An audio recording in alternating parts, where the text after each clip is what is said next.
आज आपण मानक शेयर करी दही भेंडी रेसिपी। तो फुल वीडियो को वाच करूँ पूरा ट्रिक सहित जानीपर। तो चलतु लेट नक रेसिपी प्रस्तुत करवा। नमस्कार, जय जगन्नाथ पेंजिली कुकिंग को आपण मानक अनेक अनेक स्वागत।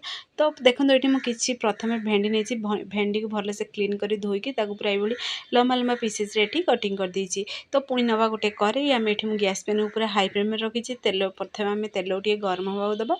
तो देखो अल्प टे मुझे रिफाइन तेल ही से एड कर। तो आपण चाहिए ये सोरिष तेल भी आपको बनई पारे। तो ये चलतु टे भेंडी को आम हल्का टे फ्राए हवा दबा। तो ये मुझे अधा ही भेंडी एड करेतु देखिए गोटे थर जब भेंडी एड करदे तो भेंडी देखिए गोटे साइड सीझी गोटे साइड सीझी। तो अल्प अल्प भेंडी एड कर आम टे फ्राए करदे। तो टे स्वाद को बढ़ापी अल्प टे दबा आम स्वाद अनुसार लुण एड कर पुणी थे आपको मीडियम आंचर आपको आम फ्राए करवा भेंडी को। तो देखो धीरे धीरे भेंडी पूरा कलर भी चेंज होगा। बड़का भेंडी को आम सैड्रे रखीदे। तो देखो भेंडी पूरा आमर फ्राए होगी पूरा रेडी हो सारा। तो देखो आप देखी जापर केते पूरा ये सॉफ्ट बनीगला। तो भेंडी को सेम प्रोसेस ना आम सब भेंडी को आम फ्राए करके बाहर करदे। तो चलतु पुणी से बड़का तेल कड़े बंची से पुणी थे भेंडी को एड करदे। एड कर सेम प्रोसेस अल्प टे लुण देके भेंडी को आम फ्राए करदे।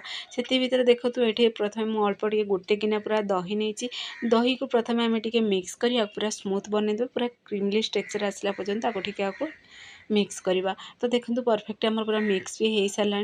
तो ये चलते स्वाद अनुसार देवा लुण। जेहेतु आम भेंडी रे लुण एड करते तो दही अनुसार ही से लुण एड करवा।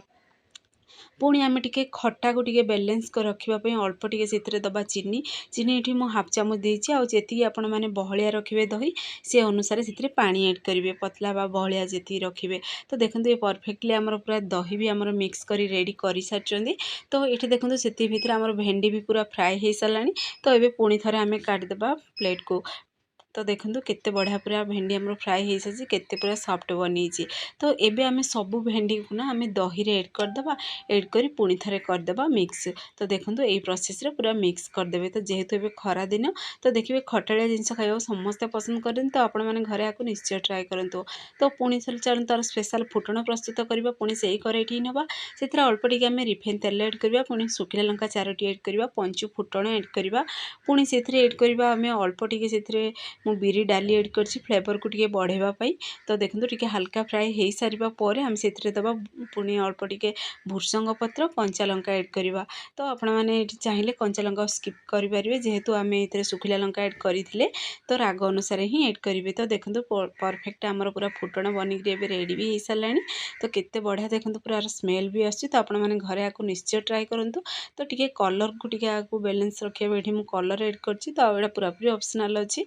तो देखिए जेकोसी व्हाइट जिनस टे हल्का हल्का पूरा रेड देखा तो सुंदर देखा से मुझे एड कर पूरापूरी ऑप्शनल अच्छी। तो आप चाहिए एड करेंगे ना स्किप करेंगे। से फुटण को आम दही भेंडी रे एड कर पुणी थे करवा मिक्स। तो देखो आमर दही भेंडी रेसिपी पूरा फाइनली रेसिपी प्रस्तुत हो सारा। तो आपण मैंने घरे आपको निश्चय ट्राए करूँ केमती लगे मत निश्चय कमेंट मध्यम जनइबे। जदि आपण मानक वीडियो पसंद आसो ताले सांग मानक शेयर करूँ लाइक करूँ। चैनल जब नुआ अच्छा ताले चैनल को मोर सब्सक्राइब कर दिंतु बेल आइकन क्लिक कर दिंतु जहाँफल मोर सब वीडियो नोटिफिकेशन प्रथम आपण मानक पहुँचो। तो से पर्यंत रोचे नमस्कार जय जगन्नाथ।